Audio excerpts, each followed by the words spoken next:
नमस्ते मित्रों, जय श्री कृष्णा, राधे राधे। सारे मित्र जो हैं वो जल्दी से जुड़ जाएं। आज हम बहुत अच्छी शिक्षण विधि पढ़ने वाले। आपने जब बीएसटीसी या बीएड किया होगा ना, तो आपको सबसे बढ़िया जो विधि लगी होगी शिक्षण विधियों में, वो यही विधि है। यहाँ दो विधियां हैं, एक आगमन, दूसरा है मित्रों निगमन। हम दोनों को एक साथ यहाँ पढ़ने का प्रयास करेंगे। तो आप सब लोग तैयार हैं? तो बस एक बार क्लास को जरा लाइक शेयर कर लीजिए ताकि अन्य मित्रों तक ये क्लास पहुंच जाए और ठंड में घर बैठे हुए वो लोग जो हैं वो पढ़ लें। और बहुत कम समय में हम इस पूरी शिक्षण विधि को समझने वाले हैं। तो जल्दी से आप लोग जुड़ जाएं, बस इतना सा आग्रह है। और आज ये देखिएगा, आगमन यानी आना और निगमन यानी जाना। सरल शब्दों में आगमन, ठीक है, आओ। तो कैसे आएंगे देखते हैं। तो देखिएगा, आगमन विधि है, तो आगमन विधि को हम समझने का प्रयास करेंगे। सीधे सीधे हम क्लास पर ही पहुंच रहे हैं। आगमन विधि यह एक प्रकार से अधिगम की प्राचीन विधि है मित्रों। अधिगम की कैसी विधि है मित्रों? प्राचीन विधि है आगमन विधि।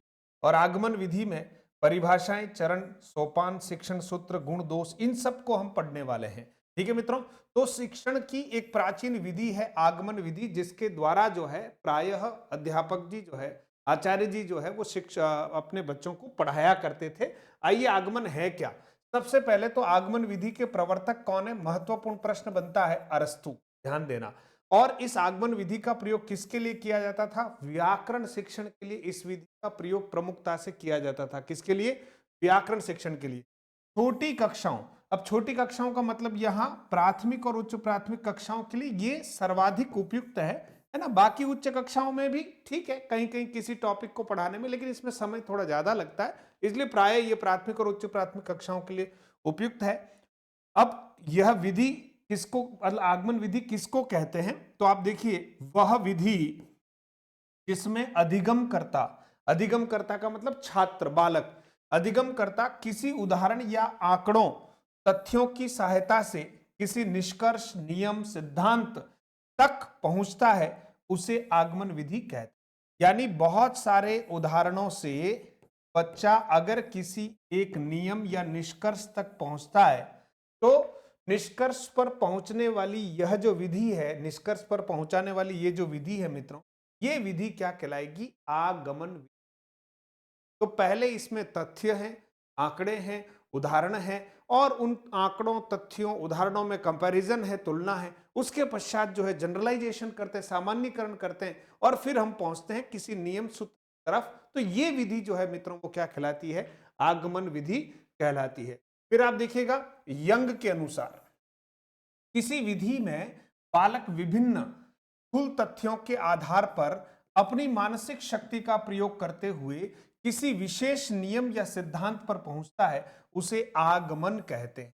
ठीक है, यंग ने एक परिभाषा दी है कि किसी विधि में बालक विभिन्न स्थूल तथ्यों के आधार पर, है ना, अपने मानसिक शक्ति का प्रयोग करते हुए किसी विशेष नियम या सिद्धांत पर पहुंचता है, तो उसको आगमन कहते हैं। चलिए, ये भी एक अच्छी परिभाषा है। फिर जॉयसी के अनुसार देखिएगा, आगमन विशेष दृष्टांतों की सहायता से सामान्य नियमों की विधि पूर्वक प्राप्त करने की क्रिया है। ठीक बात है, इसमें उदाहरणों से एक नियम की प्राप्ति की एक ये जो है वो एक क्रिया है ना। लैंडन के अनुसार जब बालक के समक्ष अनेक तथ्यों, उदाहरणों एवं वस्तुओं को प्रस्तुत किया जाता है, तत्पश्चात बालक स्वयं जो है वो क्या करता है?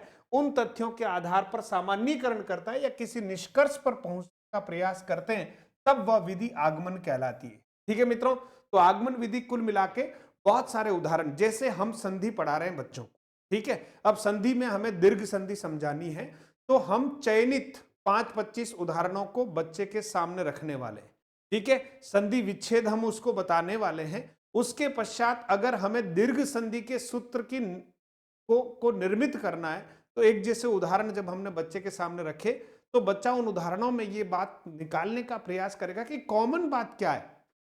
बच्चे को लगा कि इन सारे शब्दों में अ प्लस अ मिलकर क्या बना है? आ। बस ये एक सूत्र बन गया, और ये उन चुनिंदा उदाहरणों के माध्यम से छात्र निष्कर्ष रूप में यह सूत्र निकालते हैं। तो ये आगमन विधि कहलाएगी, ध्यान देना। फिर देखिए मित्रों, इसके चरण क्या है आगमन विधि के? तो आगमन विधि के मुख्य रूप से 4 चरण हैं। देखिए कौन कौन से हैं। पहला है पहला चरण, सबसे पहले तो 4 चरण है। पहला है उदाहरण, यानी अध्यापक द्वारा चुनिंदा उदाहरण प्रस्तुत किए जाएंगे, जैसे अभी संधि का एक उदाहरण हमने लिया। फिर मित्रों दूसरा है निरीक्षण या तुलना, ये किसके द्वारा की जाएगी? छात्रों द्वारा। फिर नियमीकरण या सामान्यीकरण, समानता के आधार पर निष्कर्ष या नियम निकाला जाएगा, ये भी किसके द्वारा किया जाता है? मोटे तौर पर छात्रों द्वारा। और उसके बाद मित्रों परीक्षण। ये 4 प्रमुख स्टेप है। परीक्षण का मतलब कुछ उदाहरणों से वापस हम समझते हैं कि यार हमने जो निष्कर्ष निकाला वो सही निकला है या नहीं है। तो मित्रों ट्रिक के रूप में उ, नी, स्क्वायर, प, है ना, ये 4 स्टेप हो गए। उ का मतलब उदाहरण, नी का मतलब निरीक्षण, एक नी का मतलब नियमीकरण, और चौथा है परीक्षण। ठीक है, तो आगमन विधि के कितने स्टेप्स हैं, कितने चरण हैं बताइए? 4। ओके, बहुत बढ़िया, आगे बढ़ते हैं। देखिएगा अगला है मित्रों आगमन विधि के जो सूत्र हैं। अब ये सबसे महत्वपूर्ण पार्ट है, जहां से प्रश्न उठते हैं, सूत्र पूछे जाते हैं, है ना। निम्नलिखित में से आगमन विधि का सूत्र है, तो हमें ध्यान देना है कि आगमन विधि के कौन कौन से सूत्र हैं। शिक्षण सूत्र जो हमने पढ़े हैं मित्रों पहले। अब देखिए आगमन विधि किस रूप में काम करती, तो सबसे पहले है ना, ये स्थूल है ना, ज्यादा है संख्या में, क्या? उदाहरण। ठीक है, उदाहरण के बाद इन उदाहरणों में तुलना की जाती है, कंपैरिजन किया जाता है। उसके पश्चात सामान्यीकरण किया जाता है कि क्या चीज कॉमन है, और अंत में एक चीज निकल कर आती है, वो क्या है? सूत्र। सूत्र जो है वो मित्रों सूक्ष्म है, छोटा है, उदाहरण ज्यादा है ना, तो वो क्या है? स्थूल है। और सूत्र क्या है? छोटा है, तो सूक्ष्म है। ये उदाहरण जो है मित्रों चुनिंदा होते हैं, तो चुनिंदा है इसका मतलब ये कैसे हैं? विशिष्ट हैं। क्या है? विशिष्ट, यानी चुने हुए उदाहरण हैं। उन चुने हुए उदाहरणों से हम एक सामान्य बात निकालते हैं सूत्र के रूप में, जो उन सभी पदों में या उदाहरणों में कॉमन होती है।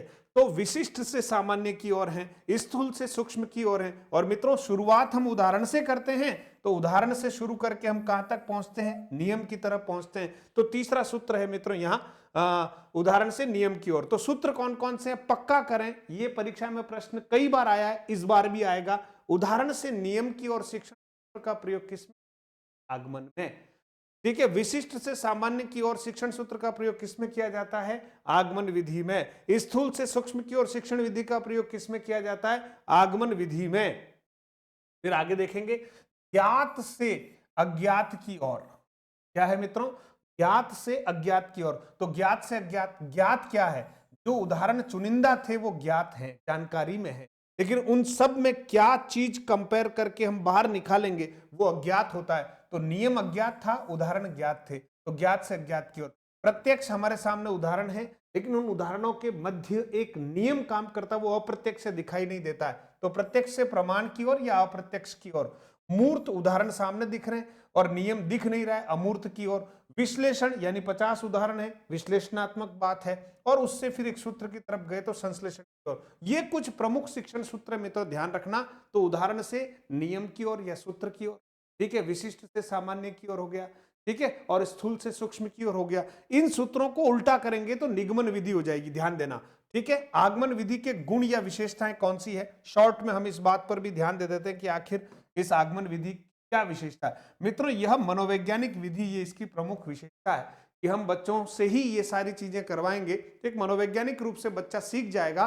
और जब किसी सूत्र का निर्माण बच्चा स्वयं करेगा मित्रों, तो वो तो बहुत कॉन्सेप्ट पक्का हो जाएगा उसके दिमाग में।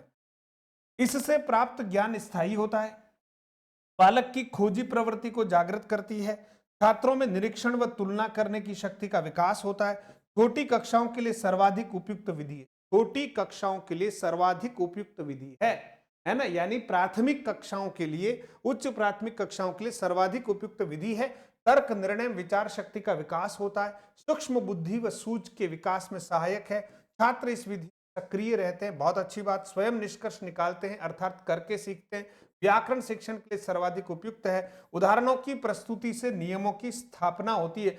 ये कुछ इसके प्रमुख जो है विशेषताएं कह दे, गुण कह दें वो, है ना। अब बात करते हैं कुछ दोषों की। तो मित्रों इस विधि में समय अधिक लगता है, पहले उदाहरण रखो फिर कंपेयर कराओ, है ना। ऐसे तो चैप्टर्स हम बहुत जल्दी नहीं पढ़ा सकते हैं, है ना, एक साल में जो हमें टारगेट दिया है वो पूरा नहीं कर पाएंगे, तो इसमें समय ज्यादा लगता है, ये बात कही। इसलिए छोटी कक्षाओं के लिए ये उपयुक्त है, बड़ी कक्षाओं के लिए ये इतनी उपयोगी नहीं है, क्योंकि सिलेबस ज्यादा होता है और ये ढंग से काम नहीं करता। तो कुल मिला के आगमन विधि क्लियर होगी दोस्तों।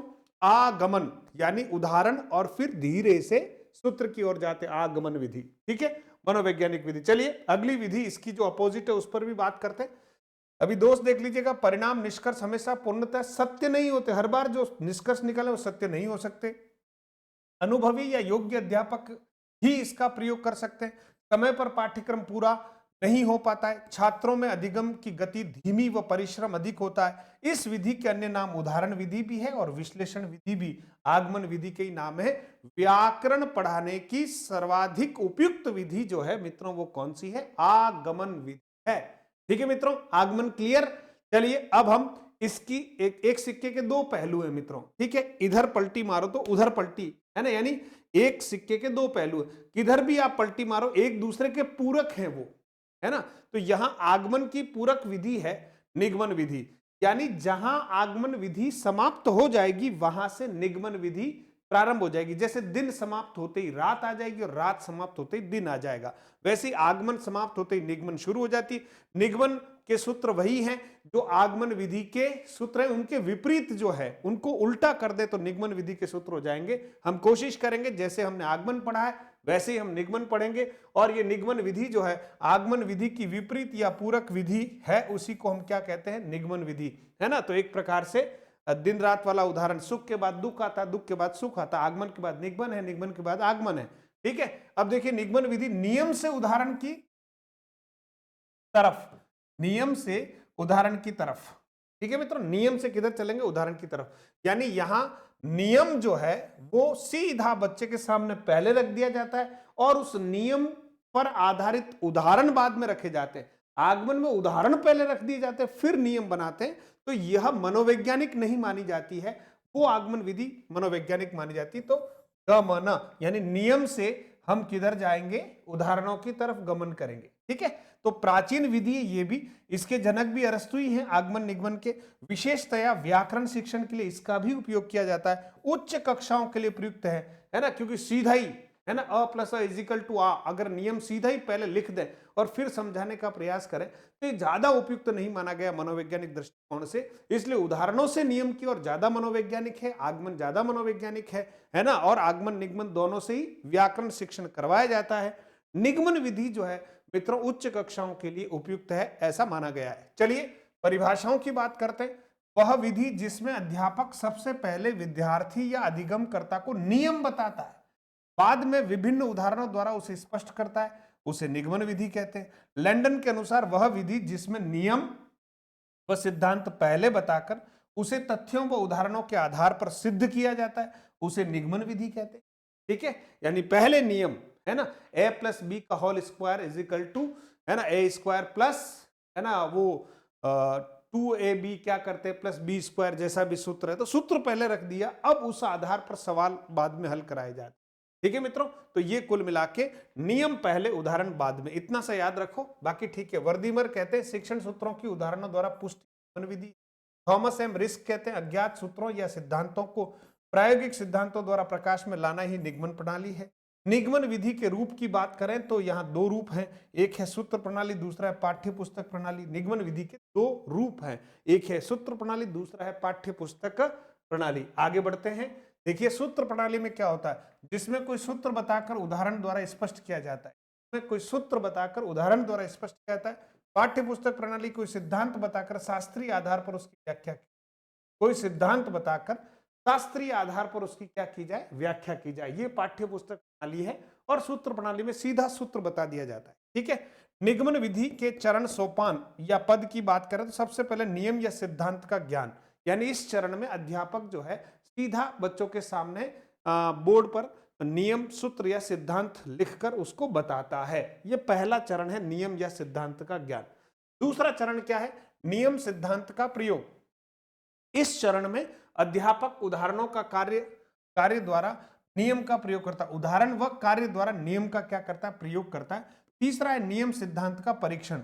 इस चरण में अधिगम करता यानी छात्र अध्यापक द्वारा बताए गए नियम सिद्धांत का परीक्षण या जांच करता है, किसी एकाध और वैसे ही सवाल में उस सूत्र का प्रयोग करेगा। नियम की सत्यता की पुष्टि अध्यापक और अधिगमकर्ता द्वारा जो नियम है उसकी सत्यता की पुष्टि की जाती है। प्रैक्टिकली जब बहुत सारे उदाहरणों के साथ बात की जाएगी तो पता चलेगा कि ये नियम बिल्कुल ठीक है। तो यहां पर भी मित्रों आप देखेंगे आपके सामने 4 चरण हो गए। पहले नियम बताना, फिर है नियम का प्रयोग करना, फिर है नियम का परीक्षण करना, फिर है नियम की सत्यता की जांच करना। ठीक है मित्रों, निगमन विधि के शिक्षण सूत्र तो ध्यान रखना, आगमन के विपरीत या आगमन के उल्टे, आगमन विधि के उल्टे जो है ना वो सारे के सारे सूत्र जो है निगमन विधि के होंगे। पहले हमने उदाहरण से नियम पढ़ा, अब हम पढ़ेंगे नियम से उदाहरण की और निगमन विधि का सूत्र है। ये महत्वपूर्ण है मित्रों, परीक्षा में आगमन निगमन विधि के शिक्षण सूत्र जरूर पूछे जाते हैं। अज्ञात से ज्ञात की ओर, अज्ञात क्या है, अज्ञात से ज्ञात की ओर, अज्ञात क्या है, नियम अज्ञात था वो पहले लिख लिया, अब उसको जस्टिफाई करने के लिए 10-20 उदाहरण देंगे, वो ज्ञात होते हैं। सामान्य से विशेष की ओर, जटिल या कठिन से सरल की ओर, अमूर्त से मूर्त की ओर, सूक्ष्म से स्थूल की ओर, प्रमाण से प्रत्यक्ष की ओर। मित्रों ये शिक्षण सूत्र जो हैं वो निगमन विधि के, कुल मिला के एक शिक्षण विधि के सूत्र याद रखिएगा, उनको पलट दीजिएगा, दूसरी शिक्षण विधि के सूत्र बन जाएंगे, संश्लेषण से विश्लेषण। ठीक है मित्रों, अब बात करते हैं निगमन विधि के गुण या विशेषताएं। आखिर निगमन विधि के गुण या विशेषताएं क्या क्या हैं, तो देखिएगा, देखने वाले सभी मित्र जो हैं ध्यान इधर रखिएगा, कोशिश करते हैं कम समय में आपको ज्यादा कंटेंट दे दें। समय व धन की बचत, क्योंकि नियम बनाना, नियम तक पहुंचना उसमें काफी समय लगता है, बना बनाया नियम में सीधा ही डाल दिया और उदाहरण दे दिए। स्मरण शक्ति का विकास याद रखना पड़ता है नियम इसमें। सूत्र की सहायता से प्रश्न या सवाल को हल करने में समय कम लगता है। पाठ्यक्रम में क्रमबद्धता आ जाती है, प्रयोग करने में थोड़ी सुविधा हो जाती है, थोड़ा सरल है क्योंकि नियम बनाने में थोड़ा सा तकलीफ आती है। ठीक है दोस्तों, इस विधि में समय पर पाठ्यक्रम पूरा हो जाता है, आगमन में थोड़ा दिक्कत आती है। नियमों, सिद्धांतों व सूत्रों की सत्यता की जांच आसानी से हो जाती है। अभ्यास कार्य शीघ्रता से व आसानी से, नवीन समस्याओं के समाधान में उपयोगी है। उच्च कक्षाओं यानी माध्यमिक और उच्च माध्यमिक कक्षाओं या उससे ऊपर की कक्षाओं के लिए यह विधि जो है वो उपयोगी। तो ये इस निगमन विधि के गुण या विशेषताएं, यहां तक क्लियर हो गया। अब दोष या सीमाएं भी पढ़ लेते हैं, क्या क्या कमियां हैं साहब इस विधि में, वो भी देख लेते हैं। तो मित्रों, अमनोवैज्ञानिक विधि, उधर वैज्ञानिक है इधर अमनोवैज्ञानिक है। रटने की प्रवृत्ति पर बल है, सूत्र रटने पड़े, है ना, जब सूत्र बनाए ही नहीं तो रटने पड़ेंगे। छोटी कक्षाओं के लिए उपयोगी नहीं है। प्राप्त ज्ञान अस्थायी होता है क्योंकि उसके साथ इतनी भिन्नता नहीं होती, अस्थायी होगा। ठीक है, और प्राप्त ज्ञान अस्पष्ट एवं अस्थायी होता है। छात्रों में आत्मविश्वास की कमी रहती, रटना पड़ता है। छात्र कक्षा में क्रियाशील नहीं रहते हैं क्योंकि खुद ज्यादा एक्सरसाइज नहीं करते। शिक्षक ही इसमें नियम रखता है, शिक्षक ही उदाहरण देता है, तो थोड़ी क्रियाशीलता कम होती है, ध्यान रखना। ठीक है, ओके मित्रों, तो यहां तक क्लियर हो गया।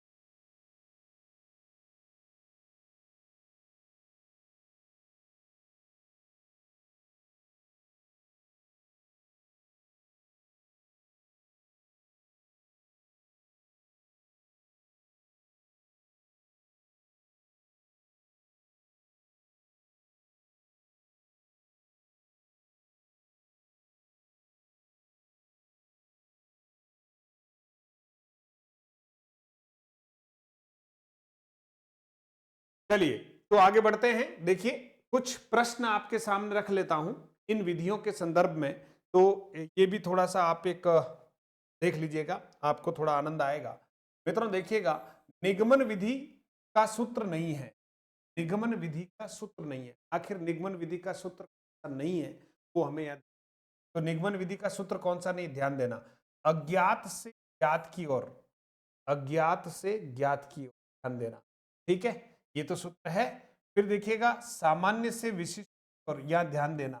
ठीक है, इधर है नियम से उदाहरण की ओर और सूक्ष्म से स्थूल की ओर। तो बताइए, आप उत्तर बताइए कि निगमन विधि का सूत्र नहीं है, कौन सा आखिर निगमन विधि का सूत्र नहीं है। तो आप देखिए निगमन विधि का सूत्र कौन सा नहीं है, तो अज्ञात से ज्ञात की ओर, अज्ञात से ज्ञात की ओर, ये तो है ही, नियम जो है वो अज्ञात था, अज्ञात से ज्ञात की ओर। फिर सामान्य से विशिष्ट की ओर, तो आप देखिए यहां सामान्य से विशिष्ट की ओर अगर हम बात करते हैं तो यहां सामान्य क्या है, सामान्य जो है मित्रों वो हमारा नियम है। है ना, और विशिष्ट तो उदाहरण है, इसलिए निगमन विधि के लिए फिट है। ठीक है, नियम से उदाहरण की तरफ है, हाँ, सामान्य से विशिष्ट की ओर, तो सामान्य नियम हो गया। ठीक है, फिर देखिए नियम से उदाहरण की तरफ, ये भी ठीक है। सूक्ष्म से स्थूल की ओर, है ना, निगमन विधि का सूत्र नहीं है। बताइए आप कौन सा सूत्र नहीं है ना, तो अज्ञात से ज्ञात की ओर। देखिए हाँ, यहां आपको सावधानी रखनी है। अभी सूत्र देखिएगा, निगमन विधि का सूत्र देखिएगा क्या है।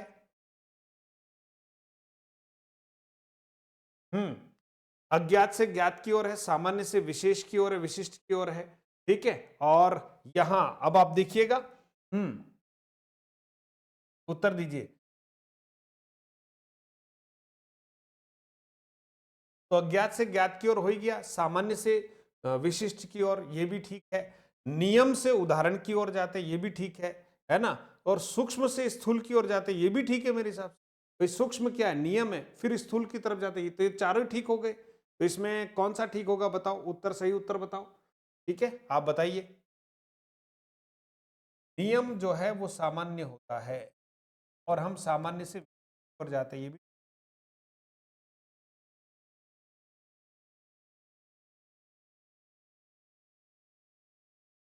तो मित्रों यहां इसको थोड़ा सा चेंज कर दें, स्थूल से सूक्ष्म की ओर, सूक्ष्म की ओर करेंगे तो जाकर मेरे हिसाब से यह जो सूत्र है वो निगमन विधि का नहीं है। ये जो सूत्र है वो निगमन विधि का नहीं है। निगमन विधि के जनक कौन है, निगमन विधि के जनक कौन है? तो मित्रों निगमन विधि के जनक अरस्तु, प्लेटो, सुकरात, पतंजलि। आप बताओ निगमन विधि के जनक कौन से हैं? तो निगमन विधि के जनक हो या आगमन विधि के जनक हो, कौन है? अरस्तु है ना, अरस्तु है। तो सूत्र से संबंधित प्रश्न हमारे सामने आते हैं मित्रों, ध्यान रखना। निगमन विधि के बारे में सत्य कथन कौन सा है, बताना आप। अमनोवैज्ञानिक विधि, निगमन विधि मनोवैज्ञानिक विधि है, छोटी कक्षा के लिए उपयोगी है, छात्र क्रियाशील रहते हैं। मित्रों ये तो सत्य कथन नहीं, सत्य कथन है कि निगमन विधि है वो कैसी है, अमनोवैज्ञानिक विधि है। तो मैं आशा करता हूं हमारे मित्र जो हैं उनको आगमन और निगमन विधि समझ में आ गया होगा। अगर आपको समझ में आ गया है तो कमेंट के द्वारा जरूर मुझे अवगत कराएं। और आप सभी मित्र तैयारी कर रहे हैं थर्ड ग्रेड की, रीट की, फर्स्ट ग्रेड की, सेकंड ग्रेड की, तो आप सभी मित्रों के लिए ये जो पुस्तक है 329 रुपए में आपके घर तक पहुंच रही है। ठीक है, पार्सल के द्वारा। और हिंदी व्याकरण की वस्तुनिष्ठ पुस्तक है जिसमें लगभग 6000 व्याख्या सहित है। प्रैक्टिस सेट इसमें बहुत शानदार तरीके से हर टॉपिक के दे रखे हैं, अधिकतम प्रश्न है, तो आप इसका उपयोग कर सकते हैं। आप इसको ऑनलाइन ऑर्डर कर सकते हैं माध्यम से। एप्लीकेशन में अभी हमारे टेस्ट भी चल रहे हैं, आप इसका उपयोग कीजिएगा। मधुरम हिंदी प्रो हमारा एप्लीकेशन है ना, और इस एप्लीकेशन को डाउनलोड करते ही एक हिंदी व्याकरण का कोर्स और 2 टेस्ट सीरीज सभी मित्रों को फ्री मिल रही है। और बुक वगैरह अगर आप चाहते हैं तो ये भी एप्लीकेशन के ऑर्डर कर सकते हैं। बहुत बहुत धन्यवाद मित्रों, जितने मित्र हमसे जुड़े हैं उन सबका आभार। ठीक है, धन्यवाद। पढ़ते रहें, मस्त रहें, और अपने जीवन में आप आगे बढ़ें, ऐसी ही कामनाएं। कल और मिलते हैं अगले टॉपिक के, तब तक पढ़ते रहिए।